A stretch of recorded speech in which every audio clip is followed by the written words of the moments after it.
So ಅದಾದ್ಮೇಲೆ very important step ಏನಪ್ಪಾ ಅಂತಂದ್ರೆ exemptions from capital gain. So ಎಕ್ಸಂಪ್ಷನ್ಸ್ಗಳು ಕ್ಯಾಪಿಟಲ್ ಗೇನ್, ನೀವೇನು ನಿಮ್ಮ ಕ್ಯಾಪಿಟಲ್ ಅಸೆಟ್ಸ್ಗಳನ್ನ ಒಂದು ಸೆಲ್ ಮಾಡಿ ಹಣವನ್ನು ಗೇನ್ ಮಾಡಿರ್ತೀರಾ, ಅಂದ್ರೆ ಪಡ್ಕೊಂಡಿರ್ತೀರಾ, ಆ ಒಂದು ಗೇನಿನಲ್ಲಿ ಸರ್ಟೆನ್ ಟೈಪ್ಸ್ ಆಫ್ ಎಕ್ಸಂಪ್ಷನ್ಸ್ಗಳನ್ನ ನೀವು ಮಾಡ್ಕೋಬಹುದು. ಟ್ಯಾಕ್ಸಬಲ್ ಅಂದ್ರೆ ಟ್ಯಾಕ್ಸ್ ಕಟ್ಟದಿರೋ ರೀತಿ ನೀವು ಮಾಡಬಹುದು.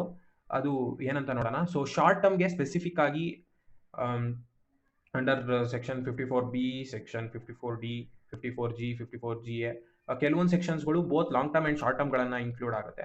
ಮತ್ತೆ ಇನ್ ಕೆಲವು ಸೆಕ್ಷನ್ಸ್ಗಳು ಓನ್ಲಿ ಲಾಂಗ್ ಟರ್ಮ್ಗೆ ಸ್ಪೆಸಿಫೈ ಆಗಿ ಇರುತ್ತೆ. ಸೊ ನಾನು ಹೇಳ್ತೀನಿ. ಸೊ ನೆಕ್ಸ್ಟ್ ಫಸ್ಟ್ ಸೆಕ್ಷನ್ಗೆ ಹೋಗ್ಬಿಡೋಣ. So the first section is section 54. Under section 54 ಅಲ್ಲಿ ಒಂದು ಸಿಂಪಲ್ ಆಗಿ ಎಕ್ಸ್ಪ್ಲೈನ್ ಮಾಡೋದೇನಪ್ಪ ಅಂತಂದ್ರೆ, ಸೊ ಫಸ್ಟ್ ಪಾಯಿಂಟ್ ನ ನೋಡಿ. ಸೊ ಫಸ್ಟ್ ಪಾಯಿಂಟ್ ಹೇಳುತ್ತೆ, under section 54 only individual or HUF Hindu undivided family can claim exemption under this section.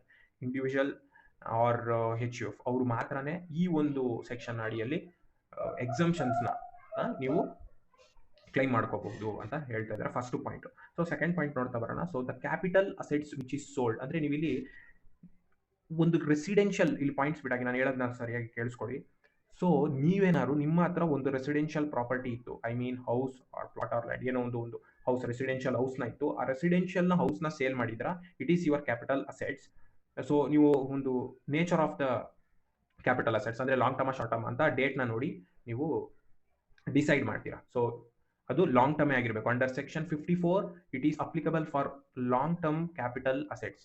ಅದು ಯಾವ್ದಾಗಿರ್ಬೇಕು? ರೆಸಿಡೆನ್ಷಿಯಲ್ ಹೌಸ್ ಆಗಿರಬೇಕು. ನೀವು ರೆಸಿಡೆನ್ಷಿಯಲ್ ನ ಹೌಸ್ ನ ಸೇಲ್ ಮಾಡಿಬಿಟ್ಟು ಕ್ಯಾಪಿಟಲ್ ಗೇನ್ ನ ಅರ್ನ್ ಮಾಡಿದೀರಾ, ಸರಿ. ಆ ಕ್ಯಾಪಿಟಲ್ ಗೇನ್ ನಲ್ಲಿ ನೀವೇನಾದ್ರೂ ಮತ್ತೆ ಒಂದು ಹೊಸ ರೆಸಿಡೆನ್ಷಿಯಲ್ ಹೌಸ್ ನ ಪರ್ಚೇಸ್ ಮಾಡ್ತಾ ಇದ್ದೀನಿ ಅಂದ್ರೆ ನಿಮ್ಗೆ ಎಕ್ಸಂಪ್ಷನ್ ನ ಕೊಡ್ತಾರೆ. ಸೊ ಎಷ್ಟು ಕೊಡ್ತಾರೆ ನೋಡ್ತಾ ಹೋಗೋಣ ಬನ್ನಿ. ಸೊ ನಾನು ಸೆಕೆಂಡ್ ಪಾಯಿಂಟ್ ಹೇಳಿದ್ರೆ, capital assets which is sold should be a residential house property. Self occupied let out ಆಗಿರ್ಬೋದು, ರೆಸಿಡೆನ್ಷಿಯಲ್ ಹೌಸ್ ಅನ್ನೇ ನೀವು ಸೇಲ್ ಮಾಡಿರಬೇಕು. Whose income or loss is chargeable under the head of income from house property. ನೋಡಿ, residential house income ಆಗಿರ್ಬೋದು, loss ಆಗಿರ್ಬೋದು, ಅದೆಲ್ಲ chargeable under the head of income from house ಪ್ರಾಪರ್ಟಿಯಲ್ಲಿ ನಾವು ಮಾಡ್ತೀವಿ. ರೆಸಿಡೆನ್ಷಿಯಲ್ ಹೌಸ್ ಇದ್ದಾಗ ಅವರ ಒಂದು ಲೆಟ್ ಔಟ್ ಆಗಿದ್ರೆ ನೀವು ಕ್ಯಾಲ್ಕುಲೇಷನ್ಸ್ ಎಲ್ಲ ಮಾಡ್ತೀವಿ. ಅದು ಅದರ ಅಡಿಯಲ್ಲಿ ಅಂದ್ರೆ ಇನ್ಕಮ್ ಫ್ರಮ್ ಹೌಸ್ ಪ್ರಾಪರ್ಟಿ ಅಡಿಯಲ್ಲಿ ನಿಮಗೆ ಚಾರ್ಜಬಲ್ ಆಗಿರಬೇಕು. ಆ ಒಂದು ಹೌಸ್ ಪ್ರಾಪರ್ಟಿಗಳನ್ನ ನೀವು ಸೇಲ್ ಮಾಡಿದಾಗ ನಿಮಗೆ ಅದರಿಂದ ಬರ್ತಕ್ಕಂಥ ಹಣವನ್ನು ನೀವು ಮತ್ತೆ ರೆಸಿಡೆನ್ಷಿಯಲ್ ಹೌಸ್ ಪ್ರಾಪರ್ಟಿ ಮೇಲೆ ಇನ್ವೆಸ್ಟ್ ಮಾಡ್ತು ಅಂತಂದ್ರೆ, ನೋಡಿ ಥರ್ಡ್ ಪಾಯಿಂಟ್ ಹೇಳಿದೆ, such residential property house should be A long term. ನಾನು ಹೇಳಿದೆ ಲಾಂಗ್ ಟರ್ಮ್ ಆಗಿರಬೇಕು ಅಂತ. ನೀವು ಆ ಒಂದು ಬಂದಿರತಕ್ಕಂಥ ಒಂದು ಕ್ಯಾಪಿಟಲ್ ಗೇನ್ ನ ನ್ಯೂ ರೆಸಿಡೆನ್ಷಿಯಲ್ ಹೌಸ್ ನ ಪರ್ಚೇಸ್ ಮಾಡಿದ್ರೆ ನಿಮಗೆ ಎಕ್ಸಂಪ್ಷನ್ ಕೊಡ್ತಾರೆ. ಸೊ ಫೋರ್ತ್ ಪಾಯಿಂಟ್ ನೋಡೋಣ. New residential house should be purchased within 1 year prior or 2 years after the date of transfer. Transfer ಅಂದ್ರೆ ಇಲ್ಲಿ ಅರ್ಥ ಸೆಲ್ ಮಾಡುವಂಥದ್ದು ಅಂತ. ನೀವು ಸೇಲ್ ಆಗುವ ಒಂದು ನಿಮ್ಮ ಪರ್ಟಿಕ್ಯುಲರ್ ರೆಸಿಡೆನ್ಷಿಯಲ್ ಹೌಸ್ ನ ಸೇಲ್ ಮಾಡೋಕ್ಕಿಂತ ಮುಂಚೆನೆ 1 ವರ್ಷದ ಅಂದ್ರೆ ಸೇಲ್ ಮಾಡುವ ಒಂದು ಡೇಟ್ ಇರುತ್ತೆ, ಸ್ಪೆಸಿಫಿಕ್ ಡೇಟು, ಅದಕ್ಕಿಂತ 1 ವರ್ಷ ಮುಂಚೆನೆ ಒಂದು ಹೊಸ ಪ್ರಾಪರ್ಟಿನ ಪರ್ಚೇಸ್ ಮಾಡಿರಬೇಕು.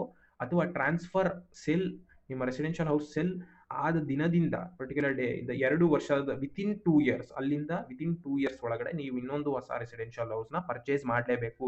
It is should be purchased within 2 years from the date of transfer of your old residential property. Or so ನಿಮಗೆ ಟೈಮ್ ಬೇಕಾಗುತ್ತೆ ವಿತಿನ್ 2 years. ಆ ದುಡ್ಡನ್ನ ಎಲ್ಲಿ ಇಟ್ಕೊಂಡಿರೋದು ಬ್ರದರ್ ಅಂತ ನೀವು ಕೇಳ್ಬೋದು. So that's why the government has came and I mean ಒಂದು ಹೊಸ ಒಂದು ಇತ್ತಂದ್ರು, ಏನಪ್ಪಾ ಅಂತಂದ್ರೆ ಕ್ಯಾಪಿಟಲ್ ಗೇನ್ ಅಕೌಂಟ್ ಸ್ಕೀಮ್ ಅಂತ. So capital gain account scheme ಅಂತ ಒಂದು ಇರುತ್ತೆ. ನೀವು ಅದರಲ್ಲಿ ಟ್ಯಾಕ್ಸ್ ಚಾರ್ಜ್ ಮಾಡಲ್ಲ, ಅದರಲ್ಲಿ ಟ್ಯಾಕ್ಸ್ ಏನು ಕಟ್ಟುವಂತ ಅಷ್ಟು ದಿವಸ ಅಲ್ಲಿ ಡೆಪಾಸಿಟ್ ಮಾಡಿ ಇಟ್ಕೊಂಡಿರ್ಬೇಕಾಗಿತ್ತು. ನಿಮಗೆ ಅಲ್ಲಿ ಟೈಮ್ ನೀವು ಅಲ್ಲಿ ಇಡಬೇಕು ಅಮೌಂಟ್ನ ಅಲ್ಲಿ ಇಡ್ತೀರಾ ಅಂದ್ರೆ ನಿಮ್ಗೆ ಅಲ್ಲಿ ಆ ಒಂದು ಟೈಮ್ನಲ್ಲಿ ನೀವೆಲ್ಲ ಹುಡುಕಿ ಮಾಡಿ ವಿತಿನ್ 2 years ಒಳಗಡೆ ಒಂದು ರೆಸಿಡೆನ್ಷಿಯಲ್ ಹೌಸ್ನ ಹುಡುಕಿ ನೀವು ಆ ಒಂದು ಡೆಪಾಸಿಟ್ ಮಾಡಿರುವಂಥ ಅಮೌಂಟನ್ನು ತಗೊಂಡು ಅದ್ರ ಮೇಲೆ ಇನ್ವೆಸ್ಟ್ ಮಾಡಬೇಕಾಗುತ್ತೆ. ಸೊ ಓಕೆ, ಈ ರೀತಿ ಇದ್ದಾಗ ನೆಕ್ಸ್ಟ್ ಏನನ್ನ ನೀವು ಸೊ ಏನನ್ನ ಬ್ರೋ ಎಕ್ಸಂಪ್ಷನ್ ಕೊಡ್ತಾರೆ ಅಂತ ಕೇಳಿದಾಗ, ಗ್ರಾಸ್ ಕ್ಯಾಪಿಟಲ್ ಗೇನ್, ನೀವು ಎಷ್ಟು ಗೇನ್ ಮಾಡಿರ್ತೀರಾ, ಹಳೆ ಹೌಸ್ನ ಸೇಲ್ ಮಾಡಿ 1 ಕೋಟಿ ಮಾಡಿರ್ತೀರಾ ಅಂತ ಅನ್ಕೋಣ, 1 ಕೋಟಿನೂ ಕೂಡ ಎಕ್ಸಂಪ್ಷನ್ ಕೊಡ್ತಾರೆ. R cost of new residential house, 1 ಕೋಟಿ ಗೇನ್ ಮಾಡಿರ್ತೀರಾ, ಬಟ್ ನೀವು ಇನ್ವೆಸ್ಟ್ ಮಾಡಿರೋದು ಎಷ್ಟು, 80 ಲಕ್ಷನ ಮಾತ್ರ, ಒಂದು ಹೊಸ 80 ಲಕ್ಷಕ್ಕೆ ಮಾತ್ರ ಹೌಸ್ ಪ್ರಾಪರ್ಟಿ ತಗೊಂಡಿರ್ತೀರಾ, ಅದನ್ನ ಎಕ್ಸಂಪ್ಷನ್ ಕೊಡ್ತಾರೆ. ಪ್ಲಸ್ ಅದು ಮತ್ತೆ amount deposited in the capital gain scheme ಅಂತ ಹೇಳಿ ಎರಡೂ ಇವಾಗ 20 lakh bank capital account scheme ಅಲ್ಲೇ ಇರುತ್ತೆ ಮತ್ತು cost of new residential house 80 lakh ಆಗಿರುತ್ತೆ, 1 ಕೋಟಿ ಕೊಡ್ತಾರೆ. So whichever is this ಒಟ್ರಲ್ಲಿ ಗ್ರಾಸ್ ಕ್ಯಾಪಿಟಲ್ ಗೇನ್ ನ 54 ಸೆಕ್ಷನ್ ಅಲ್ಲಿ ನಿಮ್ಗೆ ಏನ್ ಬಂದಿರುತ್ತೋ ಅಷ್ಟು ಡಿಡಕ್ಷನ್ಸ್ ನ ಕೊಡ್ತಾರೆ ಅಂತ ಹೇಳ್ಬೋದು. ನೀವು ಇಲ್ಲಿ ನೋಡಬಹುದು cost of new residential house plus amount deposited in capital gain scheme which ever is less ಏನ್ ಬಂತ ಅಲ್ಲಿ 1 ಕೋಟಿಗೆ ಏನ್ ಮಾಡಿರ್ತಾರೆ 80 ಲಕ್ಷ ಇದರಲ್ಲಿ ಇನ್ವೆಸ್ಟ್ ಮಾಡಿರ್ತಾರೆ, 20 ಲಕ್ಷ ಹಂಗೆ ಇರುತ್ತೆ, ಎರಡನ್ನೂ ಸೇರಿಸ್ಕೊಡ್ತಾರೆ ಅಂದ್ರೆ 1 ಕೋಟಿ ಕಂಪ್ಲೀಟ್ ಆಗಿ ನಿಮಗೆ ಎಕ್ಸಾಮ್ಷನ್ ಅನ್ನ ಕೊಡ್ತಾರೆ. ನೋಡಿ ಇಲ್ಲೊಂದು ನೋಟ್ ಇದೆ. So if the amount of capital gain does not exceed 2 crores, the assessee can purchase or construct 2 residential house properties. However, this benefits is available only once in the lifetime. So ಇದರ ಅರ್ಥ ಏನಪ್ಪಾ ಅಂತಂದ್ರೆ, ನೀವು ಒಂದು residential house ನ sale ಮಾಡಿದಿರಾ, ಅದರಿಂದ ಬಂದಿರತಕ್ಕಂಥ ಒಂದು ಕ್ಯಾಪಿಟಲ್ ಗೇನ್ 1.5 ಕೋಟಿ ಅಂತ ಅನ್ಕೊಳ್ಳೋಣ. ಸೊ 1.5 ಕೋಟಿ ಬಂದಿದೆ. ಆ 1.5 ಕೋಟಿಲಿ ನೀವು ಕೇಳ್ಬೋದು ಡೌಟ್, ಒಬ್ರು ಒಂದೇ ಒಂದು ರೆಸಿಡೆನ್ಷಿಯಲ್ ಹೌಸ್ ನ ಪರ್ಚೇಸ್ ಮಾಡ್ಬೇಕಾ, 2 ಮಾಡಿದ್ರೆ ಏನಾಗುತ್ತೆ, 2ರಲ್ಲಿ ಇನ್ವೆಸ್ಟ್ ಮಾಡಬೇಕು ಅನ್ಕೊಂಡಿದ್ದೀನಿ, 1.5 ಕೋಟಿ ಇದೆ, ಸೊ ನನಗೆ ಒಂದು 60 ಲಕ್ಷ ಇನ್ವೆಸ್ಟ್ ಮಾಡಬೇಕಾಗಿದೆ ಒಂದು 2 ರೆಸಿಡೆನ್ಷಿಯಲ್. ಹೌದು ಮಾಡ್ಬೋದು. You can if your capital gain should be less than 2 crores ಇರಬೇಕು. ಆ ಒಂದು ಲೆಸ್ ದೆನ್ 2 crores ಇದ್ದಾಗ ನೀವು 2 ರೆಸಿಡೆನ್ಷಿಯಲ್ ಹೌಸ್ ಮೇಲೆ ಇನ್ವೆಸ್ಟ್ ಮಾಡಬಹುದು. 2 ರೆಸಿಡೆನ್ಷಿಯಲ್ ಹೌಸ್ ಮೇಲೆ ಇನ್ವೆಸ್ಟ್ ಮಾಡ್ತೀರಾ ಅಂತ ಅನ್ಕೊಳ್ಳೋಣ. ಆ investment once in a life time, ಅಂದ್ರೆ ನೀವು ಒಂದ್ಸರಿ 2 ಕ್ಯಾಪಿಟಲ್ ಗೇನ್ಗಳು ಬರ್ತಾನೆ ಇರ್ತಾವೆ. ನೀವು ಮತ್ತೆ ಬೇಕಾದ್ರೆ ಆ ಒಂದು 2ನ ರೆಸಿಡೆನ್ಷಿಯಲ್ ಪ್ರಾಪರ್ಟೀಸ್ನ ಸೇಲ್ ಮಾಡ್ಬೋದು, ಬರ್ತಾನೆ ಇರ್ಬೋದು ಕ್ಯಾಪಿಟಲ್ ಗೇನ್ಸ್.